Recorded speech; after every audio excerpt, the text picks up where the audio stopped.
kung nare-recall ninyo, sino naglagay ng pera sa mga bag. Sabi po ninyo na hindi ninyo maalala. Tama ba yun? Ang pagkakaalala Kindly ko po, wind up. ang pagkakaalala ko, sorry po. Ang pagkakaalala ko Sumasagot po, ang sinagot ko po yon na si Yes, Miss yes. Gina ang naglagay si Mr. Ortonio. Ang hindi ko po ma-recall kung sino po yung naglabas na ng cash. Uy, hindi ng ko bags. tinatanong yon. Hindi yon ang tinutukoy ko. Ang tinutukoy ko, yung pa-iba-ibang sagot. Kasi nung una sabi nyo, hindi ninyo maalala kung sino naglagay ng pera sa bag. Pagkatapos nung binanggit sa inyo, do you recall Miss Acosta, do you recall Mr. Ortonio? Naalala ninyo kung sino naglagay na yung dalawa. Bakit ganon? Yun lang po. Ang Kindly wind up, pagkakaalam, ma'am. ang pagkakaal, sorry po. Considering that Miss Acosta is allegedly the payee, bakit hindi nyo yun naalala kaagad? Doon ako nagtataka. Si Gina Acosta, kilala ninyong bilang Special Disbursing Officer, tama? As payee po ng cheque. Hindi bilang Special Disbursing Officer. Hindi po. Kung siya ang payee, hindi, at sinabi nyo, iba ang tumatawag sa inyo na 2 days in advance. Iba po. Di ba? Sino yung sinabi nyo yung tumatawag? Si Miss Queen ng Masangkay po. Miss Masangkay. Opo. Bakit iba? Would you know?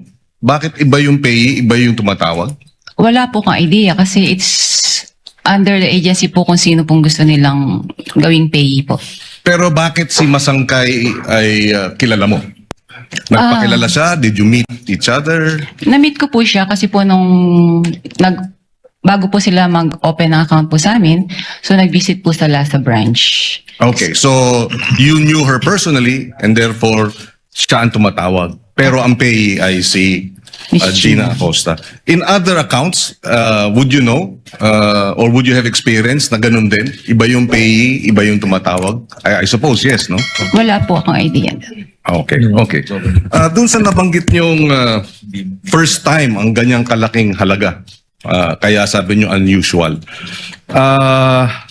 Meron pa bang ibang ahensya? Tama bang sabihin, walang ibang ahensya ng pamahalaan ang naglalabas ng ganyang kalaking pera sa inyong accounts, sa inyong branch? Dahil kayo ay depositary Government. ng government bank, hindi ba? Wala na po akong ma-recall kasi nga po kagaya ng sabi ko kanina, lahat po ay na-convert na po sila sa mga online transactions. And most government agencies would use checks Checks or online transactions po. or online transactions. Okay. So, again. And sinabi nyo, ang average na cash transactions sa inyong withdrawals, apart from yung 125 million na cash, yung average is about 500,000. Tama? Yung average amount ng cash. Pwede po or lower than that. Kung cash po. Yes, yes. So, malaki yung agwat, no? Opo. And that's why you say it's unusual. Yes, sir. Okay. I have no other questions, Mr. President, Presiding Officer. Just to manifest that earlier, the witness said that she's bound by the confidentiality rule under the AMLA law. But to that, but I understand that we will be tackling this matter in another article. We will not concede that you cannot disclose this information, this being the impeachment court. But it being, dahil ito'y itatakal sa ibang articles of incorporation, we will not pursue it at this time. I mean, the articles of impeachment rather. Is it Article 2? Then we will not insist and we will not push the issue at this time. For the record, Mr. Presiding Officer. Noted, but Chair would also like to place on the record that while indeed the court issued a subpoena vis-a-vis the AMLC, the provision of the law on the confidentiality with respect to bank officers are indeed provided for in the AMLC. That bank officers are those authorized to report both suspicious transactions and those exceeding 500,000 are not disclose whether or not they report. And thank you, Ms. Constantina, for being very cooperative and at the same time prudent with respect to your answers regarding the AMLC provision. Dahil kayo po yung madedemanda kung sakasakaling, hindi naman po kami. If there are no other, Senator Judge Aimee, before we go on a second round. Senator Judge Aimee, thereafter Senator Judge Erwin Tulfo for a second round, Senator Judge Ontiveros for a second round, and Senator Judge Rafi for a second round. Senator Aimee, you may proceed when you're ready, and you have 2 minutes, ma'am. Thank you very much, Presiding Judge. And this is a very simple question by way of information to the prosecution. During the Blue Ribbon Committee, a certain Jean Abaya was called as a resource person. As I recall, she was then the operations head of Land Bank Show and assumed the position of department manager thereafter. I understand, of course, that the prosecution has the right to choose your witnesses. I am simply curious, bakit si Ms. Abaya na magtestigo ngayon, samantalang siya yung may personal knowledge ng encashment ng mga cheque na pinag-uusapan? Your Honor, The Honorable Chua may respond. thank you, Your Honor. Your Honor, at that time, when this check was encashed, si Ma'am po, ang ating pong testigo, siya po ang branch manager.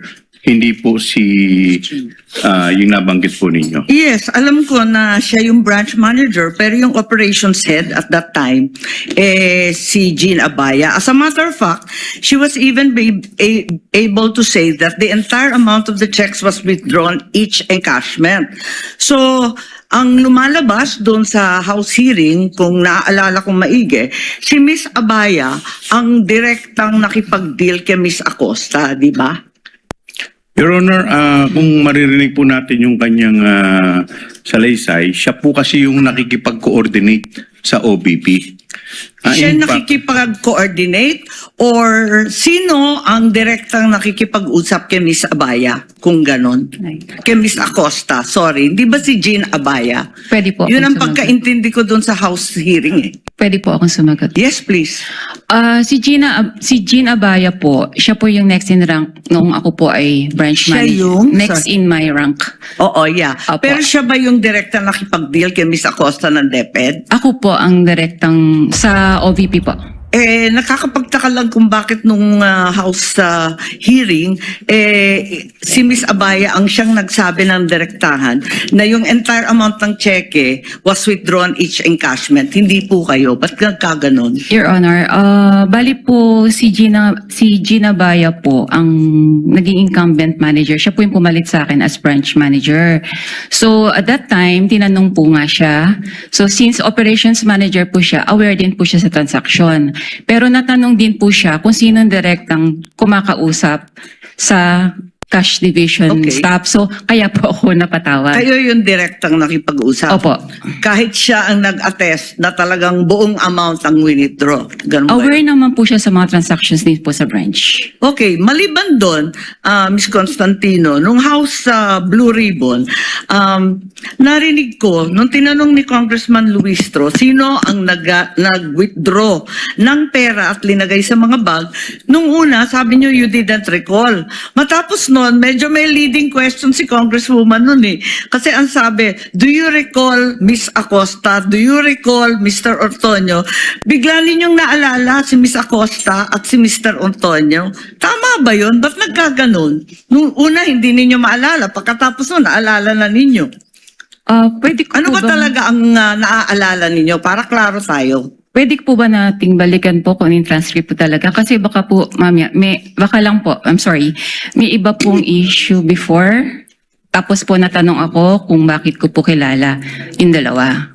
So baka po may iba Kasi pa nung pong una, story up behind. tinatanong, kung nare-recall ninyo, sino ang naglagay ng pera sa mga bag? Sabi po ninyo na hindi ninyo maalala. Tama ba yun? Ang pagkakaalala Kindly ko po, wind up. ang pagkakaalala ko, sorry po. Ang pagkakaalala ko Sumasagot po, ang Sinagot ko po yun na si Yes, Miss yes. Gina ang naglagay at si Mr. Ortonio. Ang hindi ko po ma-recall kung sino po yung naglabas na ng cash. Uy, hindi ng ko bags. tinatanong yon. Hindi yon ang tinutukoy ko. Ang tinutukoy ko, yung paiba-ibang sagot. Kasi nung una sabi nyo, hindi niyo maalala kung sino naglagay ng pera sa bag. Pagkatapos nung binanggit sa inyo, do you recall Miss Acosta, do you recall Mr. Ortonio, naalala ninyo kung sino naglagay na yung dalawa? Bakit ganon? Yun lang po. Ang Kindly wind up, pagkakaalam, ma'am.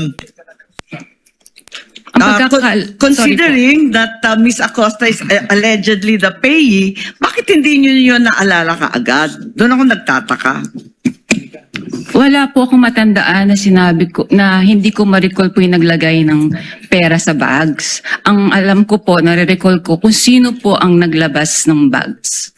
Okay, Outside the bag. balikan na lang po natin yung transcript Sige doon sa po. lower house Kung pwede at po. Baka maipaliwanag ninyo sa amin na maigi. Maraming salamat. Sige The po, lady may ma'am. avail for round 2 with the permission of Senators Erwin Tulfo, Ontiveros, and Rafi Tulfo. Chair would like to acknowledge Senator Lacson first since it is his first round to ask questions. Thereafter, we will be recognizing in this order Senators Erwin Tulfo, Senator Ontiveros, and Senator Rafi Tulfo for their Senator Lacson may proceed. You have Thank 2 you, minutes, sir. Mr. Presiding Officer. Hindi po ako magtatanong. I will only make a manifestation. I'm only wondering why neither the prosecution nor the defense is presenting a competent witness in the handling of intelligence and confidential fund. Kasi po, in my previous life, sa intelligence, sa law enforcement, ang natatandaan ko, kasi limited yung purpose ng intelligence at saka confidential fund. Nagtataka lang ako, nakita ko yung regularity ng withdrawals ng cash parang every quarter except for December, December 20. So sana kung para ma-educate kami at saka magkaroon kami ng informed decision later on, sana meron tayong competent witness sa pag-handle ng intelligence fund or confidential fund. Para nang sa gano'n naman, ma-appreciate namin at matanong din namin sarili namin, regular ba yung every quarter kasi January, April, tapos July, di ba? Parang regular eh. Ang alam ko, pagka may pangangailangan dahil merong intelligence gathering operation, may confidential activities, saka palang mangangailangan ng pera. So yun lang, Mr. Presiding Officer. The defense may also respond or comment so with the prosecution. Thank you. We will recognize both sides, but recognize first to respond to the inquiry of the manifestation rather of Senator Judge Lacson. The Honorable Chua. You may proceed, sir. Thank you, Your Honor. Your Honor, we will be presenting our witness pero hindi po siya yung testigo po pagdating po dyan. In time po, we will be presenting witness or witnesses that will explain yung manner po ng confidential Kasi I asked my staff, wala po sa listahan ng testigo na meron tayong competent witness. Yung COA, diba? So saan ang galing yung sinasabi niyo may present yung COA po. They will be the COA one is to- not a competent witness sa pag-handle ng intelligence and confidential funds. Somebody, Your Honor, meron po you know, kasi maybe kami reservation. a retired intelligence officer, somebody like that na maalam mag-handle. Nagtataka lang ako bakit masyadong regular tapos yung una pa, natapat pa na magpapasko. Yes, Your Honor, may present po kami pero kung makikita po ninyo dun sa aming pre-trial brief, meron po dong reservation. Thank you. Thank you po. Confidential pa daw po. The Honorable Attorney Power rather is recognized for your comment to the manifestation of Senator Lacson. Thank you, You may Mr. proceed, sir. Presiding Officer. Same comment actually with the prosecution, Your Honors. Meron din po kasi tayong mga reservations. So we will present when we feel necessary, Your Honors. Sa ngayon nga, confidential pa din yung witness niya. Senator Erwin Tulfo is recognized for his availment of round 2. You may proceed, sir. You have 2 minutes. Thank you, Mr. Presiding Officer. Miss Witness, ito pong transaksyon na 125, 4 times po yata ito. Tama po ba? Tama po. Alright. Hindi po ninyo na-report ito sa AMLAC? Gaya po ng sabi ko po, na-invoke ko po yung AMLA rule, prohibiting us to disclose po any information regarding No, I'm that. not saying na you have to disclose to us, pero I'm saying kailangan po bang i-report ito? Kasi ma'am, ayon po sa AMLAC law natin, covered po ang lahat po ng government transactions ng government agencies. Tama po ba? Do you Opo. agree to that? All right. Yes po. At saka, another thing, ito po ba ang transaksyon na ito ay nasa ilalim ng list of due and demandable accounts payable LDDAP? At saka, meron pa bang itong advice to debit account ADA? Meron po silang advice na nai-issue po yan. Okay, pero nasa ilalim po ba ito ng LDDAP, yung list of due and demandable accounts? I Payable? think agency na po ang pwedeng sumagot po regarding this. Okay, all right. That's all, Mr. Presiding Officer. Thank you, Senator Judge Erwin Tulfo. Senator Judge Risa Ontiveros for her second round. You may proceed, ma'am. When you're ready, you have 2 minutes.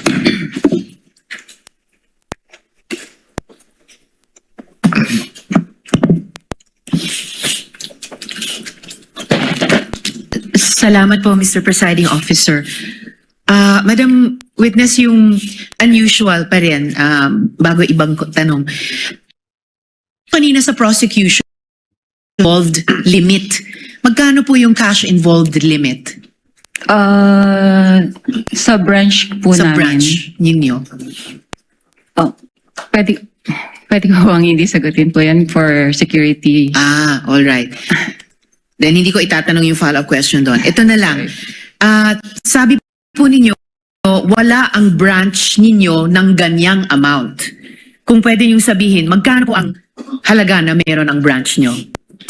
Yung malaki po kasi amount. So, in Yes. any given day po kasi, talagang wala po kami branch. So, pwede ko po in average, kung ano lang po yung sa tingin namin na kasya po yung during the operational transactions po ng branch. for the Magkano day. po yung average na yon sa branch nyo? Transactions for the day?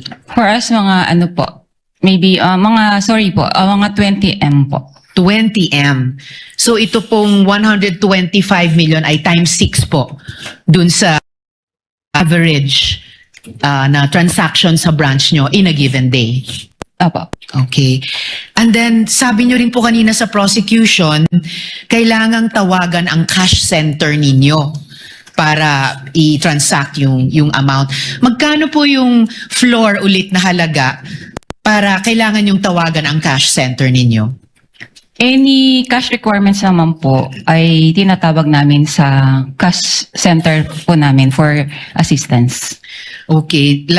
Would you say anything above 20 million, kailangan kayong tumawag sa cash center? Kahit po less than, basta po requirement po namin sa branch for that day, sa daily operations po namin. And yung 125 million na yon ay lampas sa kaya ng branch nyo in that day? Opo. Okay. Kaya unusual ang sinabi nyo kanina Opo. sa prosecution. Opo. Okay po. In total, kalahating bilyong piso in cash ang winidraw ng Office of the Vice President. Sa experience, karaniwan rin po bang mag-withdraw ang isang ahensya ng ganyang halaga, kalahating bilyong piso, in cash, sa loob lamang ng 8 buwan? Hindi ko po yun masasagot kasi yung agency po maybe ang dapat pong sumagot about it. Oh, pero para sa branch po ninyo, naranasan nyo na po ba in the higit 3 dekadang nagtrabaho kayo sa Land Bank na merong alinmang ahensyang nag-withdraw ng ganyang halaga, kalahating bilyong piso in cash sa loob lamang ng less than 3/4 of a year? Wala po akong ma-recall kasi mostly nga po ang sabi ko ay puro through online or ang transactions na po nila or cheque. Okay. At bilang branch manager, sinigurado niyo po ba na otorisado talaga ni Vice President yung pag-withdraw ng kalahating bilyong piso? Meron naman po kasi silang inisyong advice. So, binase naman po natin yung check Gina Costa na ito po ay may advice na po and funded. Alright. So batay dun sa issue advice ni Ms. Jean Acosta, yun na yung pagtitiyak nyo na otorisado ni VP yung pag-withdraw nitong kalahating bilyong piso in Opo. cash. Opo. Salamat po. Salamat, Mr. Presiding Officer. Last two questions if there's a final round. Salamat po. Thank you, Senator Judge Risa. Senator Judge Rafi Tulfo for his availment of round 2. You may proceed, sir, when you're ready. You have 2 minutes. Madam Witness, how are government agency accounts being opened sa Land Bank? Ano yung proseso po? Pakiulit po, sir. Ano po yung proseso para yung isang government agency ay makapag-open ng account sa Land Bank? Meron pong request na galing po sa kanila. At the same time po, meron din pong approval from the Bureau of Treasury na mag-open po sila ng account sa amin. So once approved na po ito, ay ma-open na po yung account. Very good. Now, OVP, sino po yung nag-open ng account? Sino po yung pumunta sa bangko ninyo para i-open yung account ng OVP? Ang alam ko po, nag-inquire po yung head po ng Wag agency. pong alam ko. Dapat sino po talaga? Sigurado dapat kayo. Yung head po ng cash division. Nila. Opo. Okay. Ano po yung mga presentang dokumento para magpapatunay na sila po authorized talaga na mag-open account on behalf of the OVP? Gaya po nasabi ko nga po kanina, yung pong request nila na mag-open account, at the same time, yung approval po ng Bureau of Treasury na sila po ay allowed po mag-open ng account sa amin. I don't know kung nasa niyo po yung question kanina. Sino po yung person na pumunta doon para magpresenta na ako'y from OBP at nagpakita ng dokumento at ako yung authorized person to represent the OBP for this account? Yung head po ng cash division po ng OVP. And what is her name again? Anong pangalan niya po?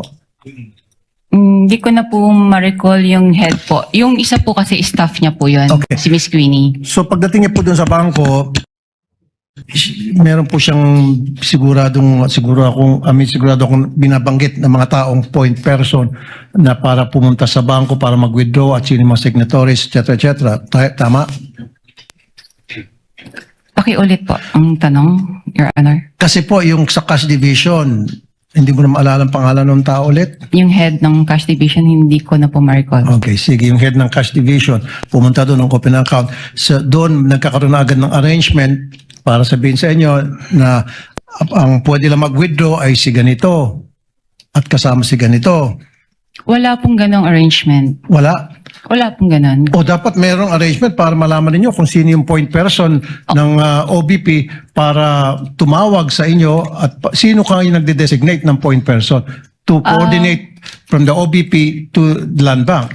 Yung po, sorry po, ang pagkaintindi ko po kung sino po yung inisyuhan nila ng cheque, ganun po ba? No, sino yung taong nagsasabi sa Land Bank na ito lamang ay na tumawag na withdrawal at ito lamang ang pwedeng pumirma sa cheque, etc. etc. There has to be one person. As to authorized signatories po, aware naman po yung agency kung sino po yung mga authorized pumirma. Ngayon po, kung sino po yung... No, sorry. You're listening but you're not hearing me. Sino po yung tao na nagsabi sa Land Bank na, hey, Land Bank, ito lamang mga tao ang pwedeng kumontak sa inyo, ang pwedeng mag-withdraw, period. Sino yun? Ang pagkakalam ko po, yun pong sina Asik or Tonyo po.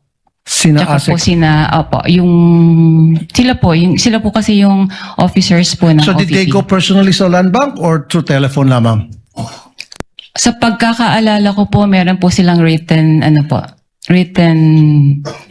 communication po So how sa did you amin. know na sila talaga yun nasa written communication? Nag-represent po sila ng mga IDs nila. Yung doon po sa pagkakaalala ko So po. they went to Land Bank personally? And then they presented documents to prove that they are that person? Opo. And Kasi, then Go ahead. sorry po, pwede pong mag-back in. No. Bali po doon, sa pagkakaalala ko po, sa binibigyan ng dokumento, meron na rin pong photocopy ng mga IDs po nila. Okay. Thank you. Thank you, Madam Witness. Thank you, Senator Judge Tulfo. Senator Judge Pangilinan is recognized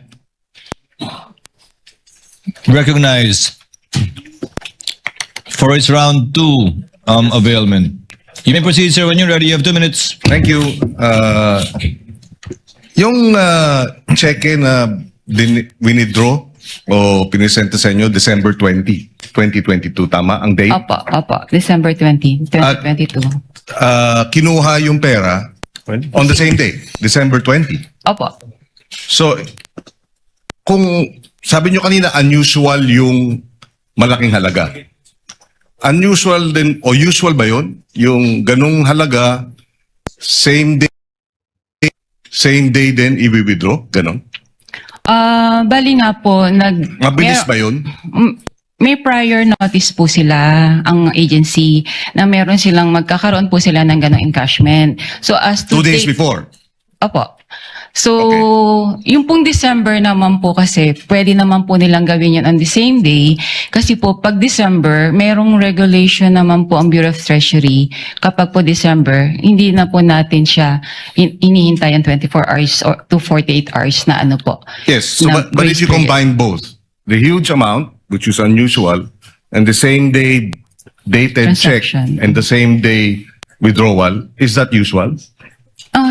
So, tingin ko naman po, usual naman po siya. So the only thing unusual is that it is a huge amount, which you've never experienced in your Yes, Your 30 Honor. years. Opo. Okay.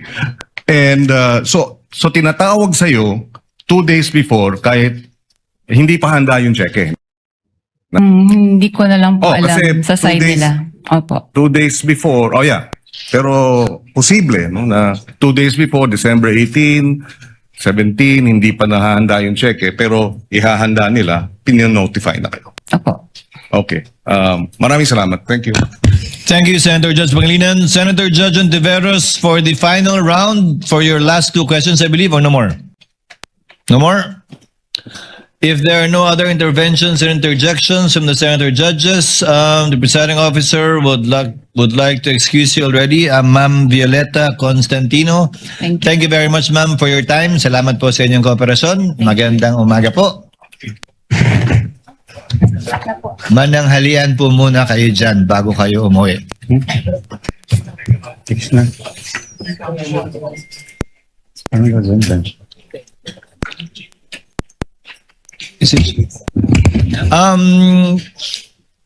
Yes, Senator Judge Pangilinan. Quick manifestation because I'm receiving a few text messages. The about- gentleman may proceed. Thank you. About the non-disclosure by covered transactions. We just have to distinguish, para sa interest lang ng mga nagtatanong, ang covered institutions na hindi pwede mag-disclose ang mga bangko ng AMLA records. Pero ang AMLA mismo, hindi siya, at least the position of the impeachment court, is not covered by the confidentiality of records. That So was what the clarifies. chair said earlier. That was Yes. contained in the ruling of the court. Yes, thank you, Mr. Presiding. Thank you. With the permission of the parties, it's 11:42, so that we can cut clean. We can pause for lunch and resume at 12:15 for a 30-minute lunch break. Your Honor, before anything, just a quick manifestation, Your Honor. Your Honor, if I may be Counsel for respondent is recognized. mukhang naiwan po yata ng witness natin itong certification. If I may just turn it over. Yes. Kindly give it to the counsel to the panel of prosecutors. May we and to know what witness. is the content of the Yes. document? Thank you. Based on popular request, 12:30 then. We resume at 12:30. SONA, nakikita nyo ba na seryoso ang Pangulo?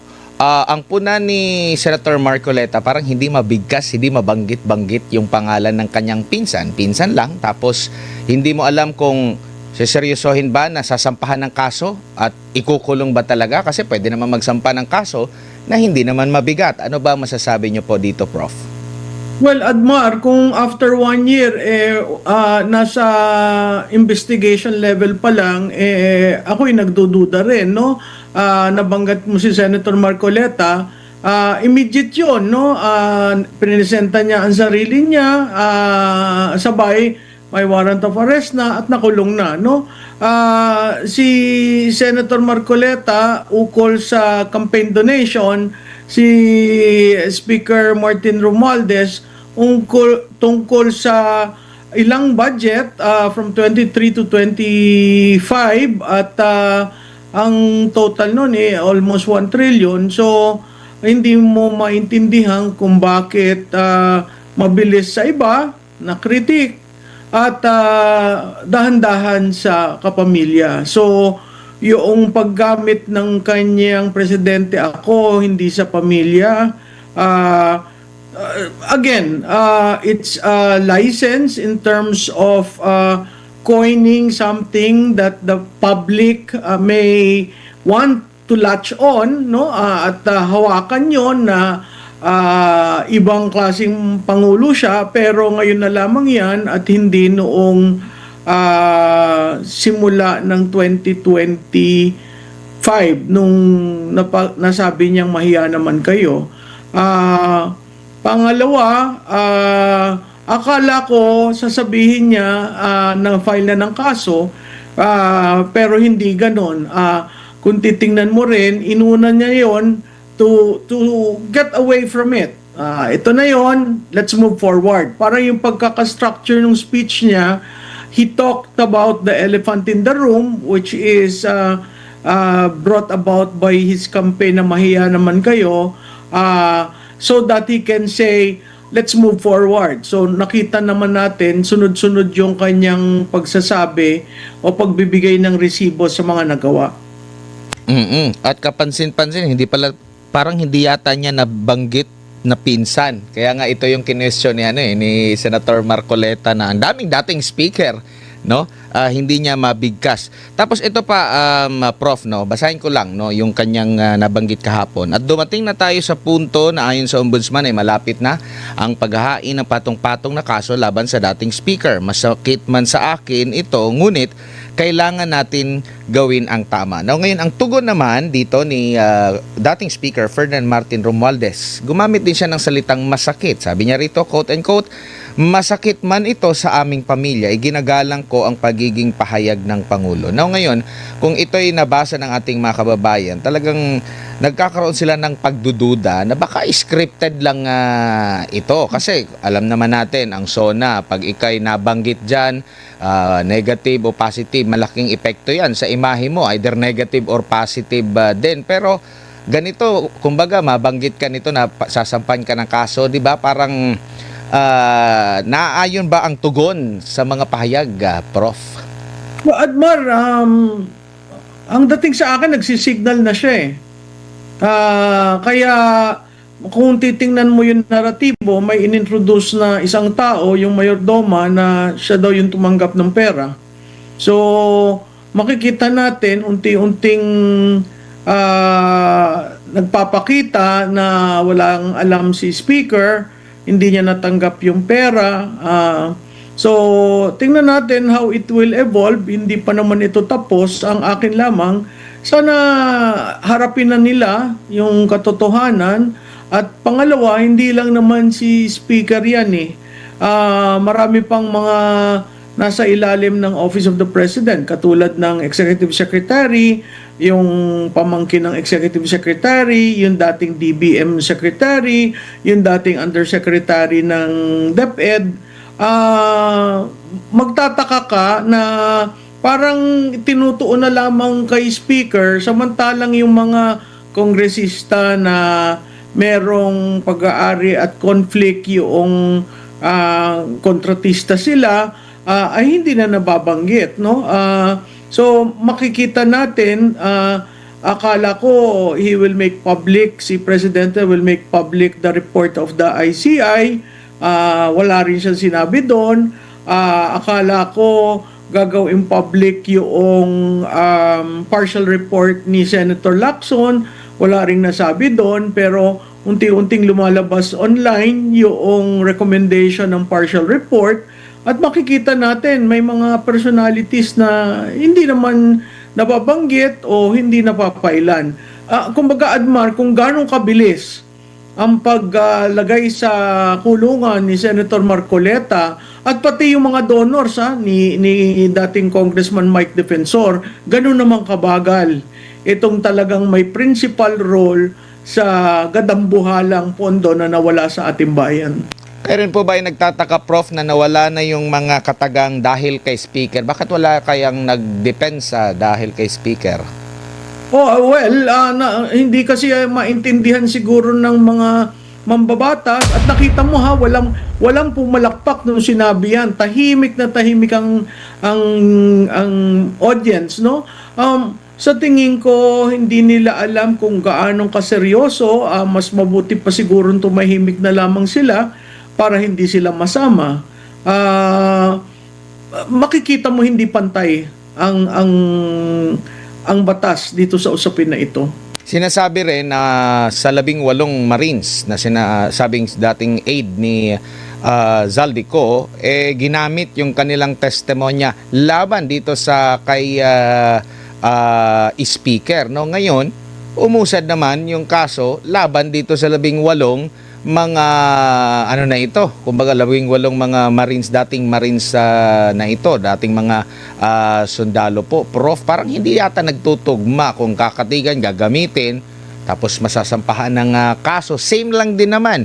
Binanggit lang nila kung sino sa tingin nila ang nakinabang doon sa maletang kanilang i-deliver. Well, Admar, by itself, humihina yung kaso kay Speaker. Kung ang gagawin mong batayan ay testimonya ng Brave 18, tapos on the other hand, itong araw na ito, na sabi na papailan ng cyber libel, pag yun napailan ng cyber libel, hihina yung kaso. Dahil kung yun lamang ang basihan ng pagtanggap ng pera. So makikita mo, kinuha nung isang kamay, hihilahin nung isang kamay. So, talagang pambubudol. Hindi ko nakikita na magtatagal si Speaker sa kulungan at hindi ko rin nakikitang matibay ang ipapile na batas. Siguro dadaan lamang na hindi ko nga alam kung ikukulong nila eh. Kasi again, pag kinumpare mo, madalian yung kay Marcoleta, hindi man lang hinintay yung pag-convene ng impeachment court, no? Yung hindi naman plunder yung kanyang issue pero ginawang plunder, ganun rin yung mga donors, no? Yung donors medyo that will set the stage for the 2028 election. Kung donor ka, mag-iingat ka kasi ganito nga nangyari ngayon lang sa ating kasaysayan na nangyari na ang donor nakasuhan at ang kaso ay plunder. At eto pa, yung ipinagmalaki ng presidente na merong nabulgar na nakawan na maabot na yata sa trilyong piso, yun pa yung wala pang nakulong at hindi mabilis. Doon naman sa private, yung donor na hindi naman pera ng taong bayan, abay mas nauna pang nakulong, Prof. Tama yan, no? At binanggit niya sa kanyang SONA na medyo contradictory rin, no? Then sa paglaban sa accountability, sinabi niya 250 billion ang nabawi na. Pero ang nabalik sa Treasury, 800 million. So 4% lang yun. Ano nangyari dun sa iba? Kasi ang sabi niya dyan, ang claim niya sa SONA niya, sinisigurado ko sa inyo na ang maibabalik na pera, ang mababawing pera ay gagamitin ng gobyerno.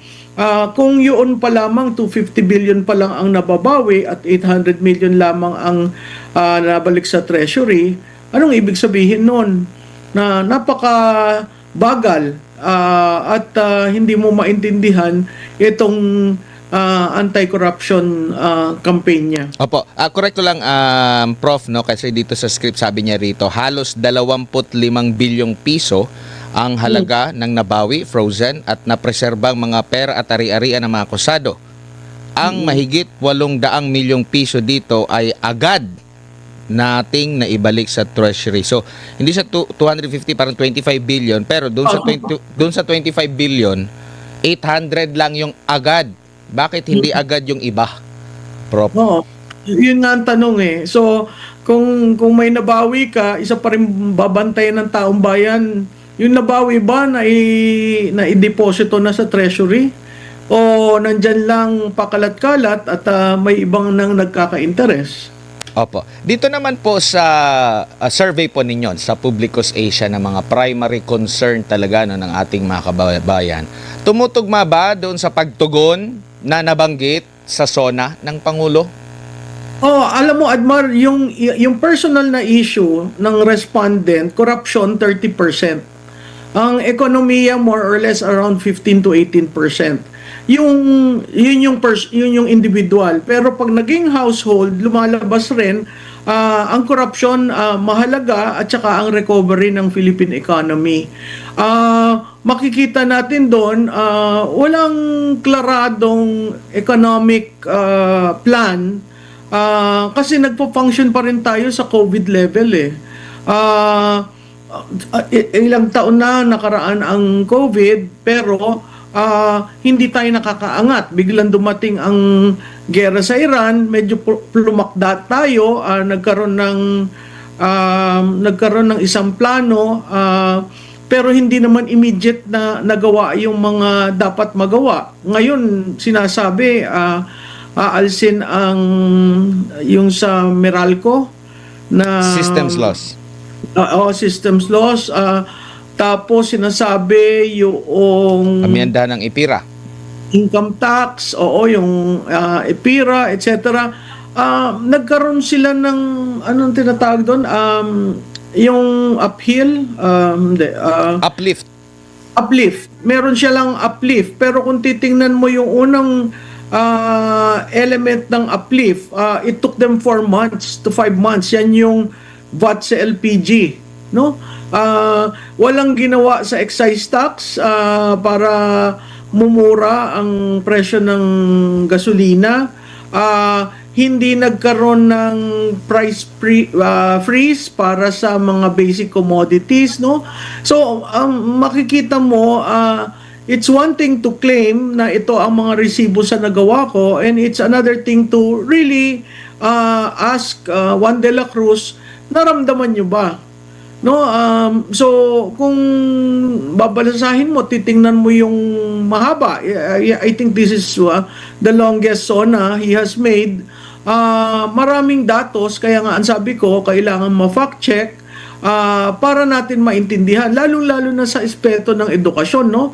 May mga claims sa edukasyon na pag tinanong mo sa mga guro, sinasabi nila wala naman sila natatanggap.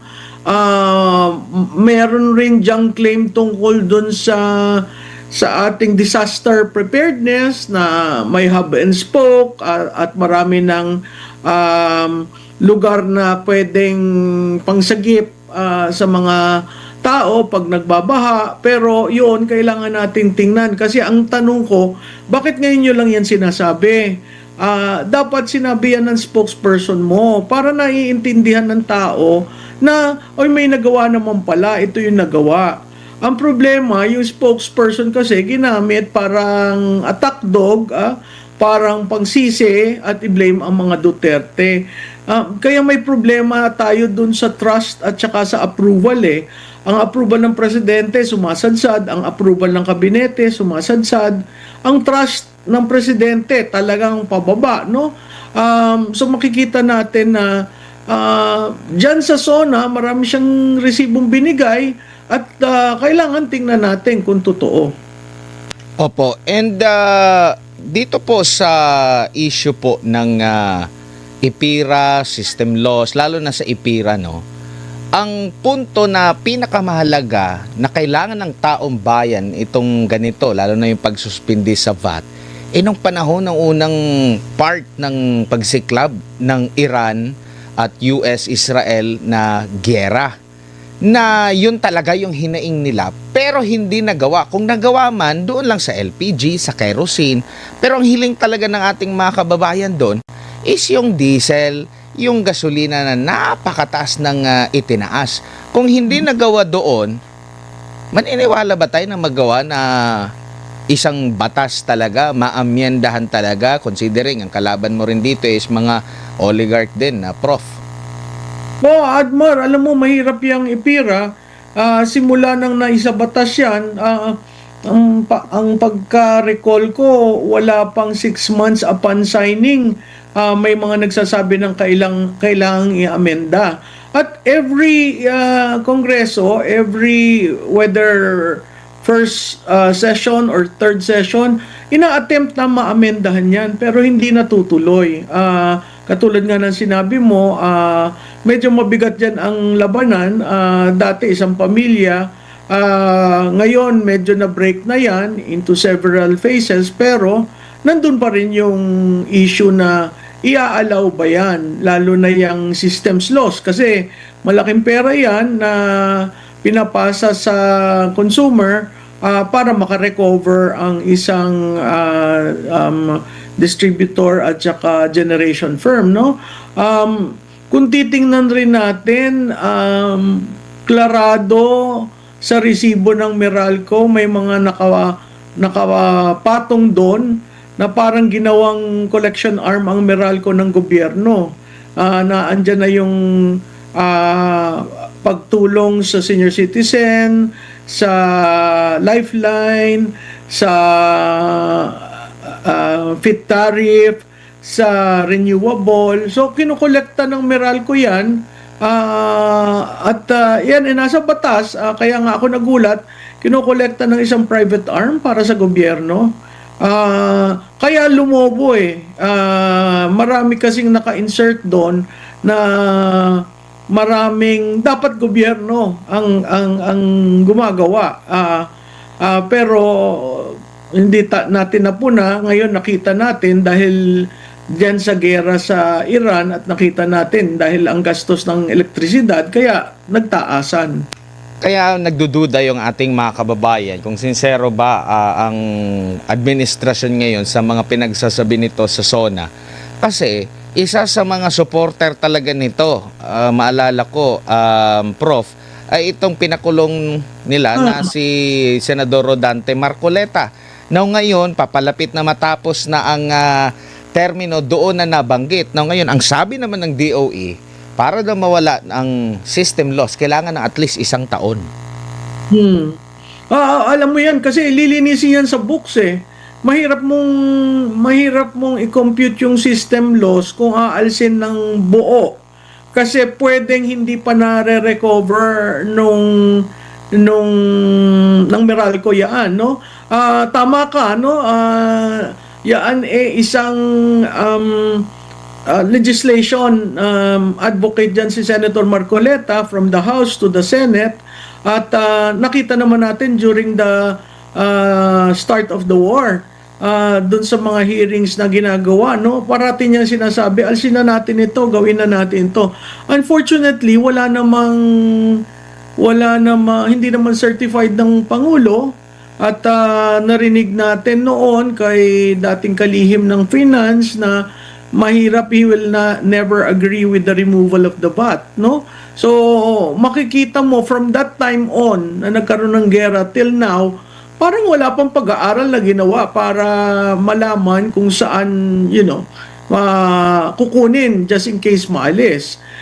Siguro karagdagan na rin dyan, doon sa mga binanggit sa SONA, siguro dapat binanggit niya ang effort ng Bureau of Customs dahil under ni Commissioner Ariel Nepomuceno, napakalaki ng revenue na kukuha dahil sa reform na ginagawa niya using technology. So, walang nabanggit doon at makikita mo meron silang mga bagay na iniiwasan from the revenue side to the public debt, yung pag-utang, to the impeachment, and of course, yung latest, akala ko nga, i-claim niya yung upper middle income Pero quiet sila doon. Kaya makikita mo pag hinimay at medyo matagal-tagal itong paghihimay na gagawin, pag hinimay mo, makikita mo na essentially, sagot yon sa taong bayan at parang sinasabi niya, nararamdaman ko kayo.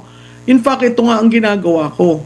Kaya medyo yung iba naiwan sa wayside no? Ang isa pa niyang claim na kaduda-duda, kaya nga napakahalaga ng fact-checking na dapat gawin, ay ang pag-claim niya dun sa electric vehicles ng Davao City.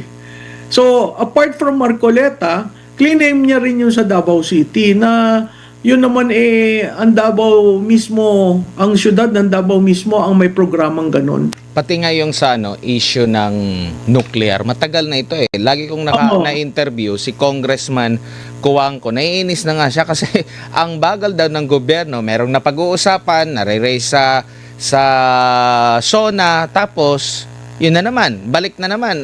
Every time na ma-interview ko, yang si Congressman na Cuangco, kasi marami siyang mga plano talaga na maisulong, mapagal naman daw ang gobyerno sa pag-implement. Ang binabanggit nga niya is itong DOE. No? Ngayon, nabanggit na naman ng Pangulo, baka ganun pa rin.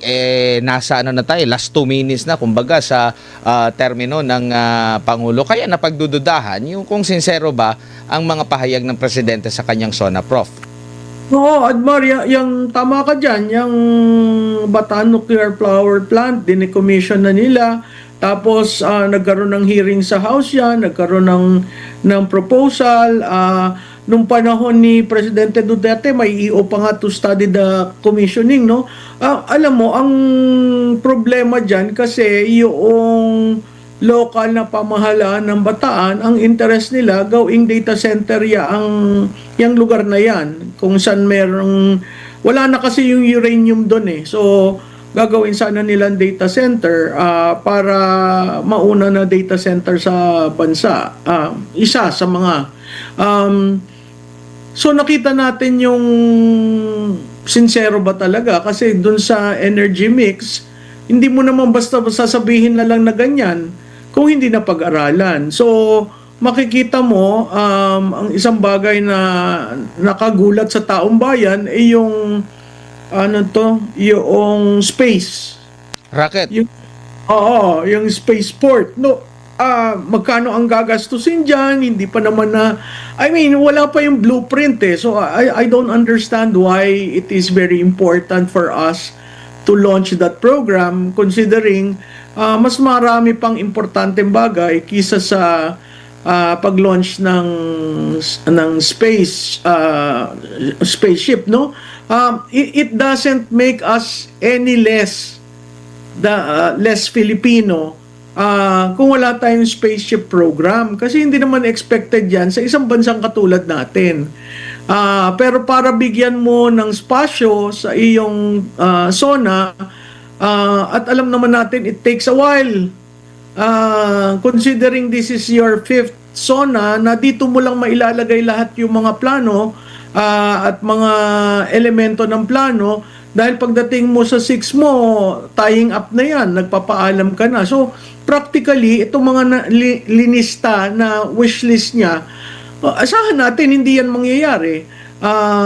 Klarado doon sa electronic vehicle na sinasabi niya ang priority, ang full launch noon, 2040, wala na siya. Yung sa MRT-7, sinabi rin na by next week, by next month, next year, i-launch na. Sa tagal niyan, mukhang 2028 pa yan. So, maraming mga claims na ginawa, kaya nga parati kong sinasabi, kailangan ma-fact check.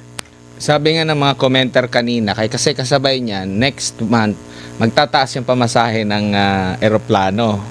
Tapos sabi nila na maglulunsad pa ng rocket, tataas na nga yung pamasahe sa eroplano, parang hindi nga po nagtutugma. Now, isa pa siya ipinagmalaki ng Presidente, yung ang pagtatayo ng PAC Silica, Prof. Ano ba masasabi niyo po dito? Naging transparent ba? Kasi maganda yung mga sinasabi na benepisyo, pero marami din tayong mga naririnig na mga disadvantage ukol nga po dito, Prof.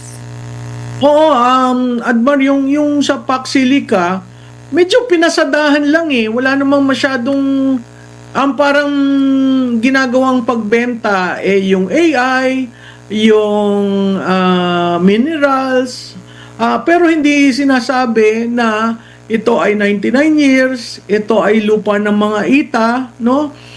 Hindi natin alam, ancestral domain yun, no? Yung pag-ooperate ng data center, kailangan yan malamig ang lugar. So, kailangan ng tubig, kailangan ng elektrisidad. Saan mo yan kukunin? Pag hinigop, pag nag-ooperate na yan at nahigop ang Luzon grid, paano tayo? No? Maraming katanungan pa pero minamadali nila para sa November magpirmahan na.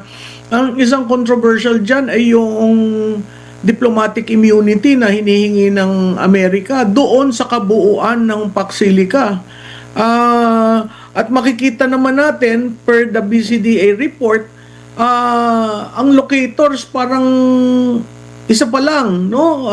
Yung iba hindi pa nag-agree pero hindi pa nagsasabing maglo-locate kami. So napakahirap yan, pero ang tingin ko yan kaya pinupush yung Paxilica ay para itali ang kamay ng mga susunod na liderato, mga susunod na pangulo, para sigurado ang Estados Unidos ay naandyan at hindi mapapaalis sa Pilipinas, no? Ang problema dyan, pag yan inatuloy, tayo ay parang magnet na yan ng lahat ng kalaban ng Estados Unidos, magiging kalaban ng Pilipinas. Again, it is not to our national interest. Hindi pa naman subok kung gaano kadaming trabaho, kung yung mga yung pagmimina talagang iaalaw natin. So medyo masalimuot siyang Paxilica. Opo, parang EDCA din pala to. Huli na lang po, Prof. Merong mensahe ang Pangulo sa mga detractor. Sabi niya, quote-unquote, Filipinos are noble, kind, gracious, and a great race. You are not greedy, we are not racist, we are not liars, we are respectful, and we are dignified. We are Filipinos and we do not yield. Ito na ba ang susi para maging positive, yung dapat na maging positive at tumaas ang kanya pong ang tiwala mula sa taong bayan, Prof? Well, ang naririnig ko sa online, medyo nagagalit sila dyan no? Kung susumahin mo yung 4 na taon, 5 taon niya, yung kind, yung greedy, may iilang tao sa administrasyon niya na yan ay patungkol sa kanila. Oo, ang Pilipino mapasensya, pero definitely ang Pilipino hindi greedy. Siguro yung mga leaders natin, no? Yung racist, patungkol yun, alam mo, mas maganda sanang tinuon na lamang niya yan sa kanyang tinatarget na sabihan na sa paningin ko ay ang China, no?